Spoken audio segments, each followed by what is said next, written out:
penemuan bagian tubuh dalam koper di MRT. What?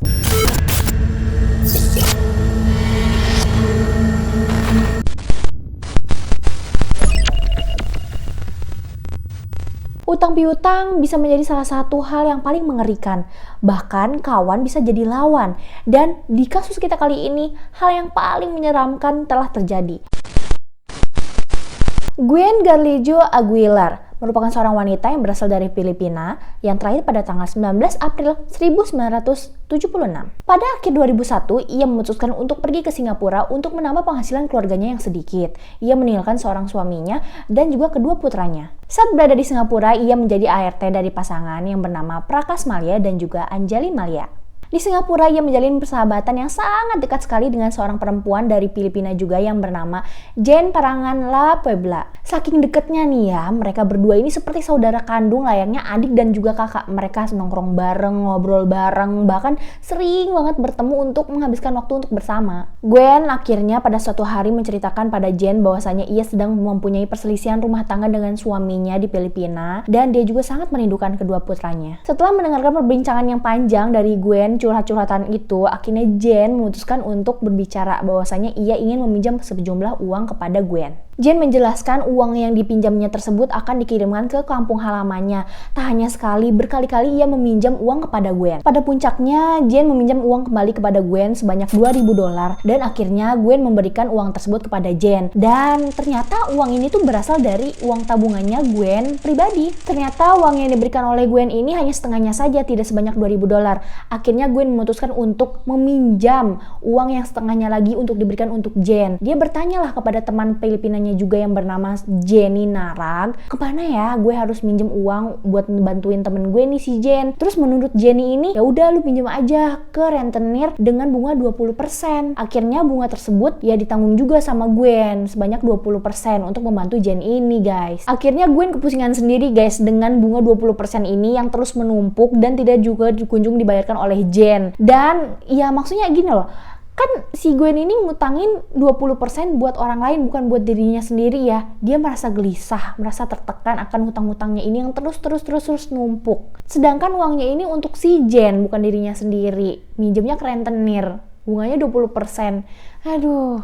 Akhirnya setelah merasa tertekan, Gwen ini beberapa kali menanyakan kepada Jen, kapan kamu mau melunasi hutang-hutang kamu? Tapi Jen ini malah sikapnya angkuh dan bernada tinggi dengan bilang bahwasanya aku belum bisa balikin uang ini karena masalah keluargaku tuh lebih sulit lagi daripada yang kamu kira. Dan malah sikapnya Jen ini ya yang benar-benar bikin udah ditolongin sama Gwen, malah Jen ini ngelunjak banget, malah marah-marahin si Gwen.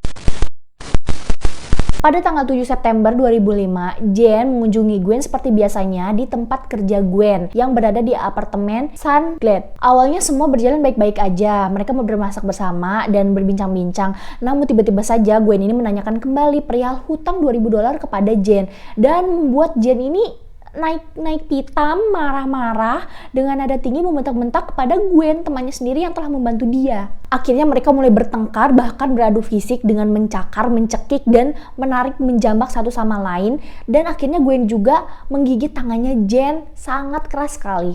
Pertengkaran ini berawal dari arah dapur, lalu masuk ke area ruangan cuci dan menuju ke kamarnya Gwen. Saat berada di kamar ini, Jen dan Gwen berkelahi terus dan Gwen ini meraih bantal untuk menyekap kepalanya si Jen ini. Dan dikiranya saat lemas si Jen ini, dikira Gwen, aduh gelisah nih, kayaknya udah tiada ya si Jen ini. Namun ternyata Jen bergerak kembali. Akhirnya Gwen memutuskan untuk mencengkram lehernya Jen dengan keras sampai Jen benar-benar lemas. Setelah Jen kehilangan nyawanya, Gwen merasa bingung dan apa yang sudah terjadi barusan ini dia sangat keheranan kenapa bisa terjadi. Akhirnya ia dengan spontan memutuskan untuk memasukkan tubuh Jen ke dalam koper yang ada di apartemen itu miliknya. Setelah tubuh Jen masuk ke dalam koper, Gwen ini memutuskan untuk membersihkan semua bekas perkelahian mereka. Segala sejenis noda-noda merah dan berantakan-berantakannya itu dibersihin semuanya oleh Gwen. Akhirnya Gwen memutuskan untuk sementara waktu ia menyimpan koper tersebut di bawah kasurnya. Setelah 2 hari koper tersebut disimpan di bawah kasurnya Gwen, akhirnya tanggal 9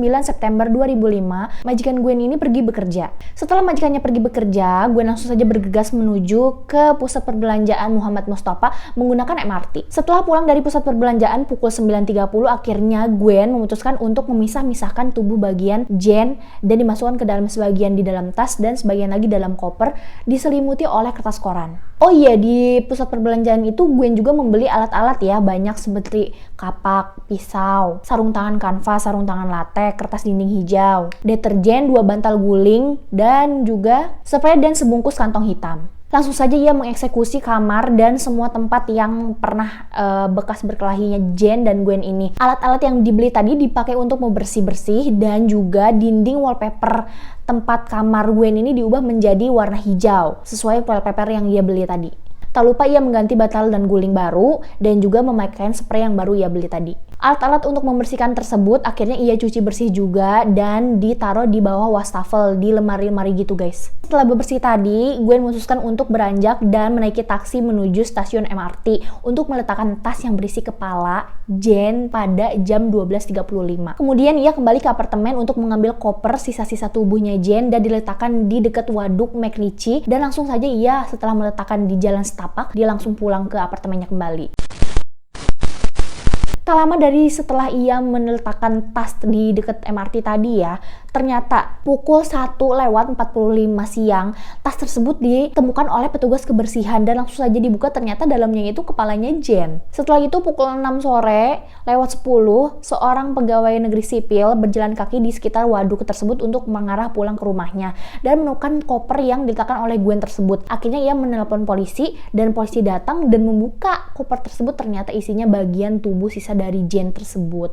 Ternyata tanggal 8 September 2005, majikannya Jen ini melaporkan kepada polisi bahwasanya ART-nya telah hilang dan diidentifikasilah tubuh tersebut bahwasanya itu adalah tubuh Jen La Puebla yang ditemukan di 2 tempat terpisah. Tak selang beberapa lama, pada tanggal 10 September 2005, akhirnya polisi membekuk Gwen di apartemennya itu pada jam 12.40 siang. Awalnya Gwen gak mau ngaku nih guys. Akhirnya setelah didesak terus tetap aja dia bilang bahwasanya Jen itu masih hidup setelah pulang dari apartemennya. Namun akhirnya di pernyataan berikutnya, setelah ditunjukin nih sama polisi semua barang bukti dan sidik jari dan semuanya barang-barang milik Jen yang ditemukan oleh polisi termasuk tubuhnya Jen itu, Gwen ini ngaku bahwasanya ia adalah dalang di atas semua kejadian ini. Gwen akhirnya dimasukkan ke dalam penjara wanita untuk menunggu masa persidangan, dan akhirnya di persidangan tersebut pada tanggal 18 Mei 2006 ia mengakui di persidangan tersebut bahwasanya ia telah menghilangkan nyawanya Jen. Awalnya Gwen ini dihukum untuk penjara seumur hidupnya ya, selama-lamanya. Namun atas dasar pertimbangan semua ini gara-gara Jen yang mempunyai hutang ke Gwen dan semua pailit yang terjadi itu, dan bukti-bukti lainnya bahwasanya Gwen ini mengalami depresi atas hutang yang dilakukan oleh Jen. Persidangan menyatakan bahwasanya Gwen dipenjara hanya 10 tahun penjara saja. Itulah akhir dari kisah Gwen dan Jen. Dari gimana guys, semuanya sahabat yang tadinya CS kental banget ya, gara-gara duit tuh jadi berantem dan berakhir sangat